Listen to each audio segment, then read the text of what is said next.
नमस्कार दोस्तों, मैं हूं वंदना भारती और आप देख रहे हैं कमोडिटी इनसाइट्स। चांदी की तेज़ी जारी रहेगी। आपको देखा जाए तो चाइना में $102 के करीब की क्लोजिंग हुई है। कॉमिक्स यहाँ पे $92 है, एमसीएक्स यहाँ पे 2,90,000 है। लेकिन समय है पोर्टफोलियो को संभालने का, क्योंकि आपको यहाँ पे एनफ मुनाफा है अगर आप बाइंग साइड में हैं, और यहाँ पे कुछ मुनाफा तो आपको लॉक करना चाहिए, क्योंकि रिटेल इन्वेस्टर्स को एक थोड़ा सा ही रखना होगा कि अभी मामला बहुत सीरियस है, एक्सप्लोजन की तरफ चांदी है। तो 1-2 दिन का करेक्शन बेस को थोड़ा सा आपके प्रॉफिट में कमी ला सकता है, जबकि प्रॉफिट तो यहाँ पे ऑलरेडी ज़्यादा है। तो डिसिप्लिन्ड वे में यहाँ पे निकलिए, लेकिन सोने के लिए, यहाँ सोना के लिए सेफ हेवन बाइंग जो है अभी कंटिन्यू रह सकती है। 4640 के करीब यहाँ पे सोना ट्रेड हो रहा है, इनफैक्ट उससे भी ऊपर सोना ट्रेड हो रहा है। तो मेरे ख्याल से यहाँ पे 1,45,000 47,000 अब सोने में आने की मूव यहाँ पे बन रही है, और बड़ी चिंताजनक स्थिति है यहाँ पे, क्योंकि जियो पॉलिटिकल टेंशंस जो हैं वो बढ़ रहे हैं। हम लोगों ने ईरान में देखा है कि वहाँ पे वार्निंग्स आई हैं, चाहे कनाडा हो, इंडिया हो, यूएस हो, यूके हो, सबने अपने सिटीजन्स को वापस आने के लिए बोला है इमरजेंसी के केस में। और चाइना ईरान को बैक कर रहा है।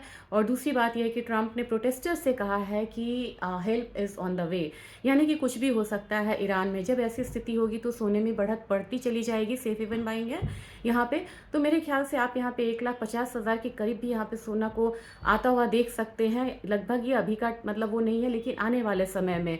रही बात क्रूड ऑयल की, क्रूड ऑयल भी इस पर काफ़ी ज़्यादा जंप कर रहा है। हम लोगों ने $62 का, मैंने आपको कहा था $62 ऑलरेडी यहाँ पे आता हुआ दिख रहा है, 5% का अपसाइड है। अब यहाँ पे 5800 का जो एक मूव है एमसीएक्स में, वो आता हुआ दिख सकता है। और उसका मतलब कि जो लेवल है वो इस हफ्ते से अगले हफ्ते आपको आता हुआ दिखेगा। नेचुरल गैस से मैंने कहा था कि नेचुरल गैस में वेरी लो डिमांड अभी यहाँ पे आ रहा है। तो नेचुरल गैस में आपको एक डाउनसाइड देखने को मिला। 290 मैंने कहा था, 293 आ रहा है।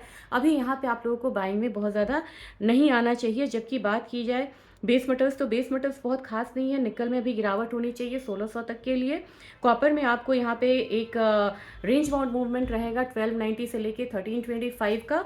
और इसके बाद अगर आप देखेंगे तो मुझे लग रहा है कि एल्यूमिनियम में एक बढ़त देखने को मिल सकती है 320 के करीब का। डेटा रिटेल सेल्स पॉजिटिव है, लेकिन इसके बावजूद यहाँ पे सोना बढ़ रहा है, चांदी बढ़ रही है। इनकी अपनी चाल है, और इनकी अपनी चाल इसे $100 तक भी लाएगी। लेकिन आप यहाँ पे सेफली थोड़ा थोड़ा करके अपना प्रॉफिट ज़रूर बुक करें। अपने इन्वेस्टमेंट एडवाइज़र से ज़रूर बात करें, और मैं सिर्फ राय दे सकती हूँ। डिसीजंस आपको इन्वेस्टमेंट एडवाइज़र के थ्रू ही लेना चाहिए। Thank you.